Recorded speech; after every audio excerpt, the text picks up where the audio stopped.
La Nochebuena de 1998 se convirtió en la Noche del Horror en Salado Blanco. Buenas tardes. Antes de comenzar, deseo expresar mi gratitud. Agradezco a Dios por guiar este trabajo, al profesor Alfredo Vargas Ortiz por su invaluable mentoría, a mi familia, a mis padres, a mi hermano y a mi novia por su apoyo inquebrantable. Un reconocimiento muy especial a los exalcaldes Julio Quintero, Vidal Vargas, Bernardo Piso, Luis Antonio Bambagüe y Gustavo Silva, cuyo testimonio es el pilar de esta investigación, y al actual alcalde de Salado Blanco, Javier Bambagüe. Finalmente, a mis amigos que me acompañan y a todos los presentes, muchísimas gracias por el interés en esta memoria tan necesaria. Mi nombre es Leonardo Fabio Valenzuela Muñoz y es un honor profundo hoy estar aquí en este 10º Seminario Internacional sobre el Conflicto Armado Interno, para compartir una historia que, aunque local en su geografía, es universal en su reflejo del dolor, la resistencia y la compleja búsqueda de la paz. Aunque Salado Blanco... ¿podemos pasar, por favor? Aunque Salado Blanco es un pequeño municipio al sur del Huila y no figure entre los epicentros más documentados del conflicto armado en Colombia, sus habitantes guardan todavía memoria viva de tomas guerrilleras, extorsiones y desplazamientos forzados que marcaron profundamente la vida local. Estos hechos, transmitidos muchas veces más por la voz de los habitantes que por los registros formales, revelan cómo la guerra no solo dejó muertos y destrucción material, sino también migraciones silenciosas de familias enteras que huyeron por miedo o presión. Este trabajo parte de la convicción de que recuperar esas memorias, investigarlas con rigor y articularlas a los debates sobre los derechos humanos y políticas públicas de reparación constituye un aporte indispensable para reconstruir el tejido social y evitar el olvido de una parte de la historia regional que aún late en la conciencia colectiva. El conflicto en Salado Blanco tuvo expresiones que van más allá de los ataques armados. A los episodios documentados de 1994 y 1998, cuando el Frente 13 de las FARC atacó el municipio con saldo de civiles y policías asesinados, heridos y viviendas destruidas, se suman múltiples formas de control social y económico, como el cobro de vacunas, imposición de remesas y alimentos, castigos crueles a hombres acusados de violencia intrafamiliar y la obligación de proveer botas o víveres a la fuerza insurgente. Estos hechos, muchas veces narrados solo en el habla del voz a voz familiar o en conversaciones cotidianas de la comunidad, dejaron huellas de desplazamiento forzados, miedo colectivo y silencios impuestos que fragmentaron las dinámicas sociales. El objetivo de esta ponencia es analizar cómo la memoria de Salado Blanco, rescatada a través de testimonios y fuentes locales, permite comprender tanto los impactos del conflicto armado como las formas de resistencia y reconstrucción de tejido social en un municipio periférico y poco visibilizado. De manera específica, busca documentar los principales hechos de violencia ocurridos en Salado Blanco y su relación con las dinámicas regionales como las tomas de Oporapa, y identificar los mecanismos comunitarios de resistencia, religiosos, culturales, familiares que sostuvieron la cohesión en medio de la adversidad, y aportar el reconocimiento de estas memorias locales en los debates académicos de política pública sobre paz territorial. Estos resultados no solo enriquecen el conocimiento académico sobre el Huila en el marco del conflicto armado, sino que pueden servir como insumo para programas locales de reparación simbólica y para la construcción de un libro que pueda darle voz a Salado Blanco desde sus propias memorias. En conclusión, la ponencia sostiene que la memoria constituye un mecanismo fundamental de reparación simbólica, que la resistencia cotidiana permitió sostener la dignidad en medio de la guerra y que la reconstrucción de tejido social exige articular la institucionalidad con cultura, con la fe y con iniciativas de base comunitarias. Es la historia de Salado Blanco, un municipio del departamento del Huila, en Colombia, que se convirtió en el microcosmo del conflicto armado que ha marcado mi país. La tesis que hoy quiero proponer es la siguiente: el conflicto armado en Colombia no solo fue una sucesión de enfrentamientos bélicos, fue una fuerza que se infiltró en la vida cotidiana, dejando una geografía de huellas invisibles, talladas en el alma de las comunidades, cicatrices que persisten mucho después de que callan los fusiles. La memoria de Salado Blanco nos enseña que sanar estas heridas requiere más que silencios, exige verdad, educación y una paz que se construye desde lo local. Es desde este compromiso riguroso con la memoria y desde estos primeros hallazgos que quiero ahora sumergirnos en la historia concreta de Salado Blanco, porque más allá de los marcos teóricos, es en los testimonios donde la guerra y la resiliencia cobran rostro humano. Permítame entonces darle voz a estas huellas visibles. Siguiente, por favor.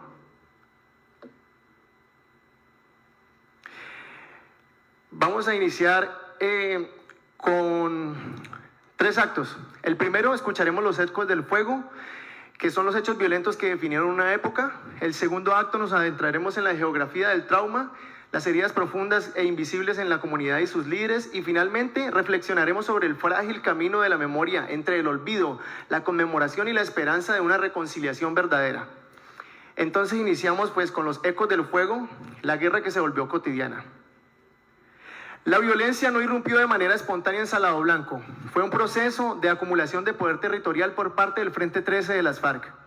Como lo señala el informe Noche y Niebla del Centro de Investigación y Educación Popular, el ataque del 25 de diciembre de 1998 no fue un hecho aislado, sino la acumulación de una estrategia de control. El sacerdote Rómulo Tamayo, párroco de la localidad en ese entonces, lo corroboró con una declaración que es un diagnóstico de la época. En sus palabras dice: la toma estaba anunciada desde comienzos de diciembre, la gente ya lo comentaba y todo el mundo estaba como prevenido. Esta frase no solo describe un hecho, sino un estado de sitio psicológico. La población vivía en un limbo de anticipación al terror. A principios de diciembre de 1998, una llamada anónima alertó al comando de policía de Salado Blanco. La advertencia se materializó en la Nochebuena de ese mismo año. Mientras la población celebraba la Pascua navideña, unos 100 guerrilleros del Frente 13 de las FARC atacaron con nutrido fuego el pueblo. Según el diario La Nación, el ataque se prolongó por 6 horas, empleando rockets y fusiles. En ese ataque murieron el agente Fernando Grisales Mazabel, de 27 años, padre de 3 niños, Ángel María Muñoz Rojas, un matarife de 79 años, y su hijo Jesús Alfredo Muñoz Cabrera, de 51, ganadero. Según los pobladores, a los comerciantes la guerrilla les exigió una suma de dinero y al no acceder fueron asesinados en su propia casa. 6 agentes más resultaron heridos, al igual que una niña de 13 años que visitaba a su padre, un agente de esa localidad. Siguiente, por favor. Esa niña se llama Lina Marcela Ortiz y su testimonio nos lleva al corazón del horror. Ella recuerda: estábamos visitando a mi papá, disfrutando un poco de la Navidad, cuando unos guerrilleros de las FARC incursionaron en la estación de policía. Estaban estrenando los cilindros bomba. Sentí como un calor en mi pierna. Logramos salir. Al buscar el puesto de salud, lastimosamente ya no había medicamentos. La guerrilla, según nos informaron, había saqueado horas antes el puesto de salud. Terminó ocasionándome algunas afectaciones en los riñones, en los pulmones, en el corazón, y por eso la Junta Médica de la Policía tomó la decisión de amputarme la pierna. Despertar no fue fácil. Empezar a adaptarme a una nueva realidad. Yo nunca me imaginé que tener una responsabilidad tan grande a los 13 años me iba a marcar tanto la vida. Este testimonio evidencia la violencia contra la infraestructura civil y sanitaria, un crimen de guerra y la conversión de un cuerpo infantil en un campo de batalla, una de las huellas más grotescas de este conflicto. Pero el 25 de diciembre de 1998 no fue un hecho aislado. La violencia era el paisaje constante y el exalcalde Vidal Vargas Lomelín, quien gobernó entre 2001 y 2003, lo recuerda con crudeza. La presencia fue muy activa, permanente, incluso hacían retenes a la entrada del municipio, hacían requisas en los sitios públicos. Hubo varias, prácticamente masacres. Por ejemplo, en la vereda La Cabaña, en un solo día mataron 7 personas, ajusticiados prácticamente con juicio político. Siguiente, por favor. El conflicto también se sañó con los mismos guerrilleros. El testimonio de un excombatiente, Henry Caliche, plasmado en la obra Tragedia de la guerrilla para el proyecto La guerra que no hemos visto, describe una emboscada del ejército en Oporapa, el municipio vecino, alrededor del 2001. Después de un enfrentamiento fallido, el ejército emboscó a su columna. Henry Caliche expresa: de 49 unidades que iban no se salva sino 1. Los otros quedaron entre muertos y heridos. El ejército hizo un hueco grande y los tiró a todos allá. Todos quedaron en una fosa. Un recorte de prensa por parte oficial del 12 de julio del 2002 del diario La Nación confirma con crudeza de esos enfrentamientos en la zona, reportando la muerte de 29 guerrilleros del Frente 13. Esta era la guerra anunciada, no una abstracción, sino una realidad que irrumpía la Nochebuena, que secuestraba la infancia y que convertía la tierra en fosa común. Siguiente, por favor.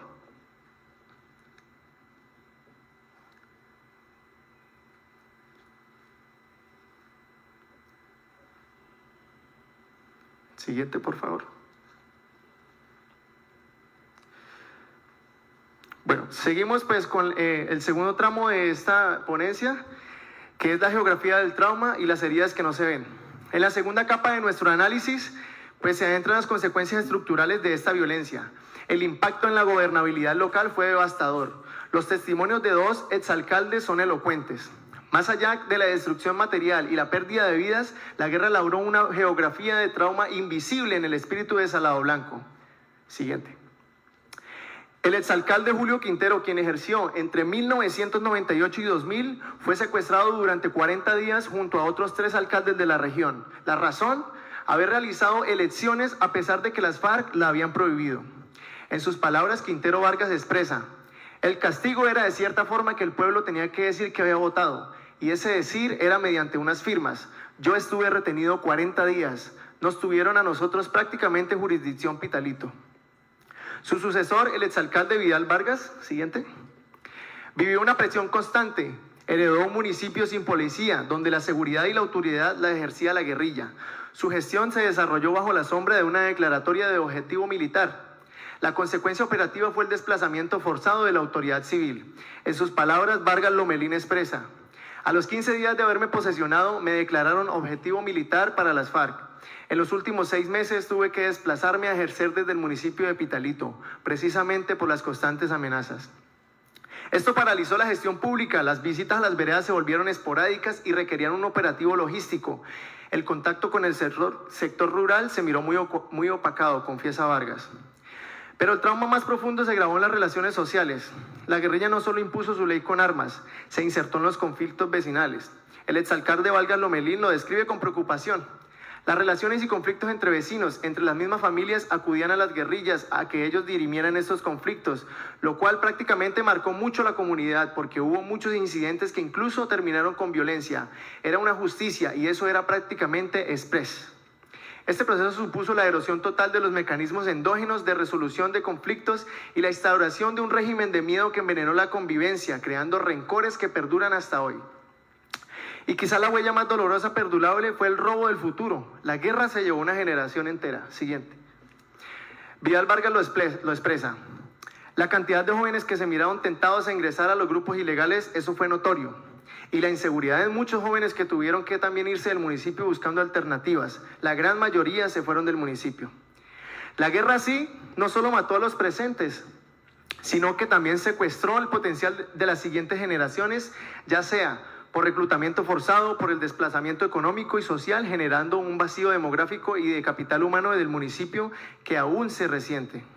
Estas son las huellas invisibles, la zozobra que se instala en el pecho, la desconfianza que envenena los lazos vecinales, el vacío que dejan los jóvenes que fueron forzados por el miedo o seducidos por la violencia. Son cicatrices que no se muestran en los monumentos, pero que definen de una comunidad durante décadas. Siguiente. El tercer acto de esta tragedia es la lucha por la memoria. Frente a este legado de dolor, Salado Blanco ha iniciado con dificultad un camino para sanar sus heridas, un camino titubeante entre la necesidad de recordar y el deseo de olvidar. Hay esfuerzos por construir memoria. Siguiente. En septiembre del 2016, en el municipio de Gigante y el municipio de Salado Blanco, se realizaron una conmemoración de las víctimas. Heidi Joana Herrera, enlace municipal de víctimas, dijo en ese entonces: las víctimas han manifestado la necesidad de reconocimiento público de los hechos ocurridos, porque a través de su testimonio rescatan la historia y recordando es la manera que estos actos de violencia no se vuelvan a repetir. En ese mismo acto, Sangli Chacón, víctima de desplazamiento forzado, dio un testimonio de resiliencia. Dijo: lo que quiero dar a conocer no es el sufrimiento que se ha vivido, sino la capacidad de salir adelante, de poner un punto final a esta guerra que muchos hemos sufrido. Estos actos han tenido materialización concreta y poderosa en el espacio público. En el Parque Central de Salado Blanco se erige hoy un monumento en honor a las víctimas, una obra del maestro artesano Emiro Garzón. Esta pieza escultórica no es un simple adorno, es un acto de reparación simbólica, un esfuerzo por fijar la memoria colectiva que el conflicto intentó borrar. Siguiente. En febrero del 2021, el Departamento de Policía Huila llevó a cabo en Salado Blanco un evento conmemorativo más.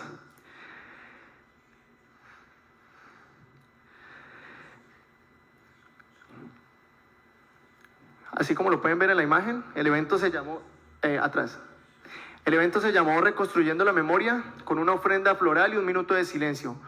Junto a las ofrendas florales y los minutos de silencio documentados por el Diario del Huila en el 2021. Este momento pues constituyó un intento de sanar el paisaje urbano, resignificando un espacio que fue testigo de terror.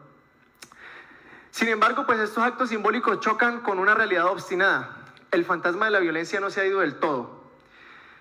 Para comprender la magnitud de este desafío es crucial escuchar la voz de quien desde la institucionalidad local tiene la misión de defender los derechos de las víctimas. Ahora sí, siguiente. La personería municipal, más concretamente la personera municipal de Salado Blanco para el periodo 2024-2028, la doctora Adriana María Chinchilla Lugo, nos ofrece un pequeño diagnóstico crudo y honesto sobre el estado de la memoria y la reparación. Al ser consultada sobre el trabajo de memoria histórica, su respuesta es contundente. Lamentablemente ha sido muy vaga, no ha recibido la importancia de generar esa memoria histórica. No se ha hecho un compilado, realmente falta indagar más. Y añade, dirigiéndose a quien investiga: agradezco la iniciativa que tú tienes, porque precisamente eso nos permite demostrar al municipio de Salado Blanco con las afectaciones que hemos tenido. Y respecto a la reparación, la personera señala una brecha inmensa entre la ley y la realidad. La ley en papel es muy garantista, pero desafortunadamente los recursos no son suficientes. Ella explica que aunque se hacen exigencias y seguimientos, la reparación integral avanza de una manera lenta y progresiva, dejando a muchas víctimas a la espera. Uno de los testimonios más reveladores sobre esto es la transmisión intergeneracional. Al preguntarle si el municipio ha logrado transmitir a las nuevas generaciones lo vivido, responde sin ambajes: honestamente no. Conocemos historias, brevemente las oímos, pero que hayamos hecho conciencia, una verdadera práctica de elaboración de memoria para poder trasladarla, no. Finalmente, el mensaje de la personera para este proyecto es un llamado a la acción. Empezar la tarea y terminarla. Hacer un compilado de toda la información más cercana a la verdad y no solo quedarse en la elaboración, sino también en la socialización, porque somos municipios que hemos quedado en un recóndito punto, que no tenemos memoria y necesitamos crear memoria. La voz de la personera no es solo una opinión, sino que es la constatación oficial de que las huellas invisibles persisten por una carencia activa de memorias estructurada y una reparación que no llega a la velocidad de la necesidad. Siguiente. Y en ese preciso vacío, en la grieta que deja la memoria no escrita y la reparación incumplida, resurge el miedo. Un miedo que ya no es un recuerdo, sino una advertencia de lo presente. Lo que dijo la personera diagnostica lo que la comunidad vive y lo expresa con inquietud el exalcalde Julio Quintero, quien alerta sobre algunas reuniones de grupos al margen de la ley en veredas como el Palmar y Morelia, y sobre extorsiones a juntas de acción comunal, fenómenos que reavivan el miedo y deslegitiman procesos de paz desde la base. Lo expresa con inquietud. Vuelven a persistir en el momento en que uno escucha que estos grupos subversivos vuelven como a tomar otra vez vida. Hace por ahí 1 mes y medio habían dicho que hicieron una reunión en el Palmar y otra en Morelia. Anteriormente hubo un grupo delincuencial donde llevaron a todos los presidentes de las juntas de acción comunal y que cada junta tenía que colaborar con un aporte. Pero el desafío más grande, la huella más invisible y difícil de borrar, es la falta de un proceso de reconciliación profundo. El exalcalde Vidal Vargas lo diagnostica con pesimismo. Yo pienso que estamos tarde respecto al tema. Definitivamente, si no hay reconciliación, si no hay verdad, difícilmente las cosas pueden sanar, porque ahí hay muchas heridas todavía. Y hay conflictos todavía entre familias, porque no es un secreto que hubo mucha gente joven del municipio que se fueron para la guerrilla y causaron daño. Y las posibles venganzas y conflictos todavía siguen entre generaciones.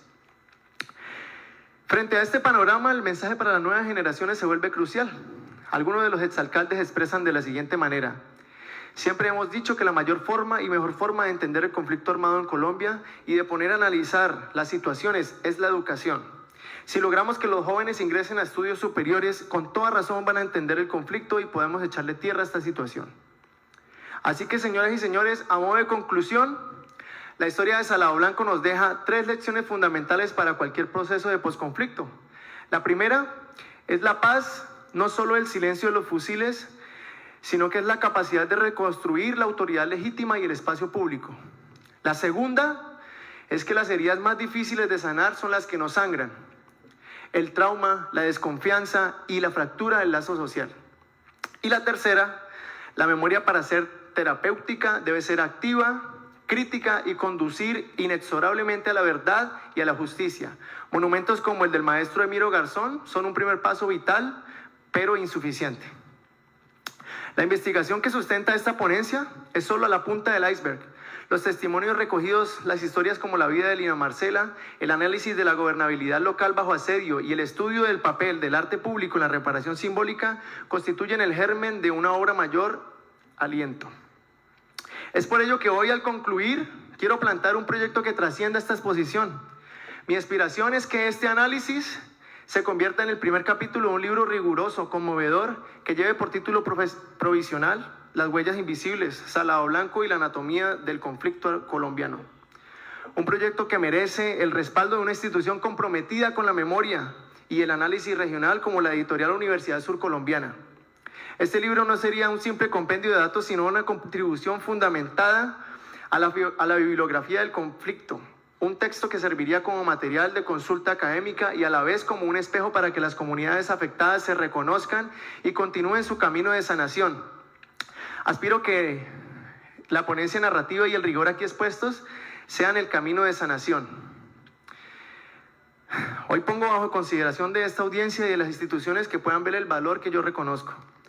Porque solo cuando cartografiamos con precisión las huellas invisibles de la guerra, podemos empezar a trazar con esperanza y determinación el mapa de una paz verdadera.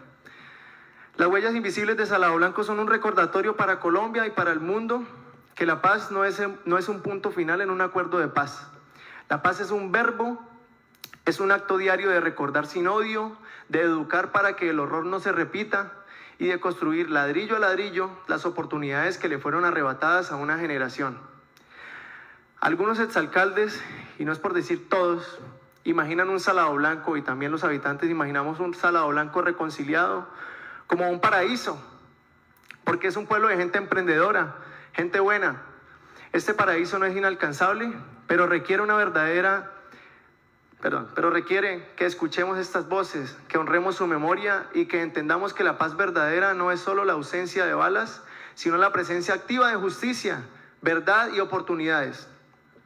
Es la única manera de que algún día las huellas invisibles puedan por fin comenzar a desvanecerse. Muchas gracias.